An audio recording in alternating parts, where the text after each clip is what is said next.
Hi hello my dear friends, welcome back to my channel. ಎಲ್ಲರಿಗೂ ನಮಸ್ಕಾರ. ಶಿಕ್ಷಕರ ಭರ್ತಿ ಜೊತೆಗೆ ಗುಣಮಟ್ಟದ ಶಿಕ್ಷಣಕ್ಕೆ ಹೆಚ್ಚಿನ ಒತ್ತು, ಸಚಿವ ಮಧು ಬಂಗಾರಪ್ಪ.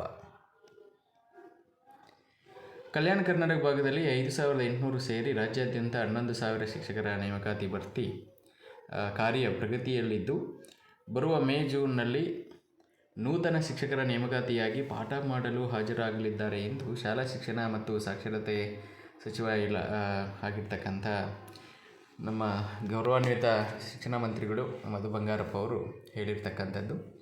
ಈಗ ನಗರದ ಜಿಲ್ಲಾ ಪಂಚಾಯಿತಿ ಕಚೇರಿ ಸಭಾಂಗಣದಲ್ಲಿ ಸುದ್ದಿಗೋಷ್ಠಿಯಲ್ಲಿ ಮಾತನಾಡಿದ ಅವರು, ರಾಜ್ಯದಲ್ಲಿ 51,000 ಶಿಕ್ಷಕರ ಕೊರತೆ ನಡುವೆಯೂ ಮಕ್ಕಳ ಶಿಕ್ಷಣಕ್ಕೆ ತೊಂದರೆಯಾಗದಂತೆ ಕಳೆದ ಶೈಕ್ಷಣಿಕ ವರ್ಷದ ಆರಂಭದಲ್ಲಿಯೇ ಅತಿಥಿ ಶಿಕ್ಷಕರನ್ನು ನೇಮಕಗೊಳಿಸಲಾಗಿದೆ.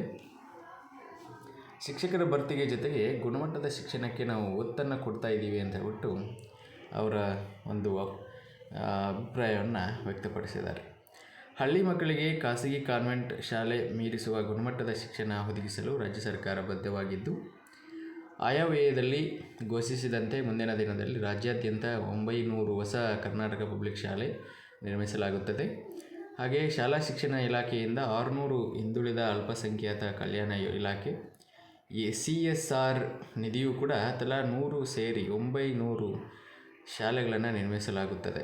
ಇದರಲ್ಲಿ ಕಲ್ಯಾಣ ಕರ್ನಾಟಕ ಭಾಗದಲ್ಲಿ ಇಲಾಖೆಯಿಂದ 100 ಸಂಖ್ಯೆ ಜೊತೆಗೆ KKRDB ಮಂಡಳಿಯಿಂದ ಹೆಚ್ಚುವರಿಯಾಗಿ 200 ಶಾಲೆ ಅಸ್ತಿತ್ವಕ್ಕೆ ಬರಲಿದೆ ಎಂದರು.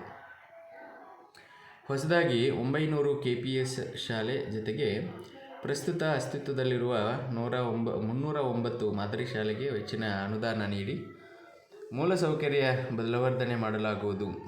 KPS ಶಾಲೆಯಲ್ಲಿನ ಶಿಕ್ಷಕರಿಗೆ ಅಗತ್ಯಕ್ಕೆ ಅನುಗುಣವಾಗಿ ತರಬೇತಿ ಸಹ ನೀಡುವ ಕಾರ್ಯ ನಡೆದಿದೆ ಎಂದರು. LKGಯಿಂದ ದ್ವಿತೀಯ PUCವರೆಗೆ ಒಂದೇ ಕಡೆ ಶಿಕ್ಷಣ ಮತ್ತು ಈ ಶಾಲೆಗೆ ಸಿಗಲಿದೆ. ಆಯಾ ತರಗತಿಯಲ್ಲಿ ಅನುಗುಣವಾಗಿ ಕಂಪ್ಯೂಟರ್, ಸಂಗೀತ, ದ್ವಿಭಾಷಾ ಕಲಿಕೆ ಹಾಗೆಯೇ ಕೌಶಲ್ಯ ತರಬೇತಿ ಇಲ್ಲಿ ನೀಡಲಾಗುತ್ತದೆ. ಮುಂದಿನ 3-4 ವರ್ಷದಲ್ಲಿ ಗುಣಾತ್ಮಕ ಬದಲಾವಣೆಯ ಆಶಾಭಾವನೆ ಹೊಂದಲಾಗಿದೆ ಎಂದು ಅವರು SSLC, ದ್ವಿತೀಯ PUC ಪರೀಕ್ಷೆಯನ್ನು ಕೂಡ ಈ ವರ್ಷದಲ್ಲಿ 3 ಬಾರಿ ಬರೆಯಲು ಅವಕಾಶ ಕಲ್ಪಿಸಿದ ಕಾರಣ ಕಳೆದ 2025 ವರ್ಷದಲ್ಲಿ 1.16 ಲಕ್ಷ SSLC ಮತ್ತು 56,000 ದ್ವಿತೀಯ ಪರೀಕ್ಷೆ ತೇರ್ಗಡೆಯಾಗಿದ್ದಾರೆ ಎಂದರು. ಫೇಶಿಯಲ್ ಅಟೆಂಡೆನ್ಸ್ ಜಾರಿ. ಕಲ್ಯಾಣ ಕರ್ನಾಟಕ ಸೇರಿದಂತೆ ರಾಜ್ಯಾದ್ಯಂತ ಮುಂದಿನ ಶೈಕ್ಷಣಿಕ ವರ್ಷದಿಂದ ವಿದ್ಯಾರ್ಥಿಗಳು, ಶಿಕ್ಷಕರು ಹಾಗೂ ಶಿಕ್ಷಣ ಇಲಾಖೆಯ ಅಧಿಕಾರಿಗಳಿಗೆ ಫೇಶಿಯಲ್ ಅಟೆಂಡೆನ್ಸ್ ವ್ಯವಸ್ಥೆ ಕೂಡ ಜಾರಿಗೆ ತರಲಾಗುವುದು ಎಂದು ಅವರು ಹೇಳಿದರು.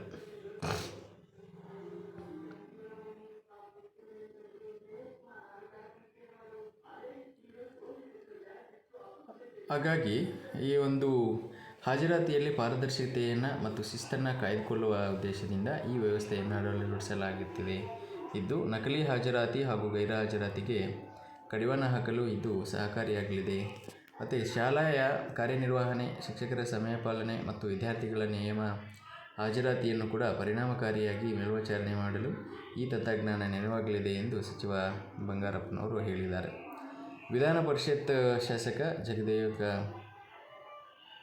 ಗುತ್ತೇದಾರ, ಶಾಲಾ ಶಿಕ್ಷಣ ಇಲಾಖೆಯ ಅಪರ ಆಯುಕ್ತ ರಾಹುಲ್ ಪಾಂಡೆ, ಜಿಲ್ಲಾ ಪಂಚಾಯತ್ CEO ಭಂವರ್ ಸಿಂಗ್ ಮೀನಾ ಕೂಡ ಇದರಲ್ಲಿ ಹಾಜರಿದ್ದರು. ಹೀಗೆ ಈಗ ಕಲ್ಯಾಣ ಕರ್ನಾಟಕ ಭಾಗಕ್ಕೆ ಪದೇ ನಮ್ಮ ಶಿಕ್ಷಣ ಸಚಿವರು ಹೇಳ್ತಾ ಇರೋದ್ರಿಂದ ನೇಮಕಾತಿ ಕಾರ್ಯ ಪ್ರಗತಿಯಲ್ಲಿದೆ. ಪ್ರಗತಿ ಇದ್ದಾಗ ನಾವು ನಮ್ಮ ಒಂದು ಪ್ರಿಪ್ರೇಷನ್ನು ಕೂಡ ಮುಂದುವರಿಸಬೇಕು ಅಂತ ಹೇಳ್ತಾ ಈ ವಿಡಿಯೋನ ಮುಗಿಸ್ತಾ ಇದ್ದೀನಿ. ಧನ್ಯವಾದಗಳು.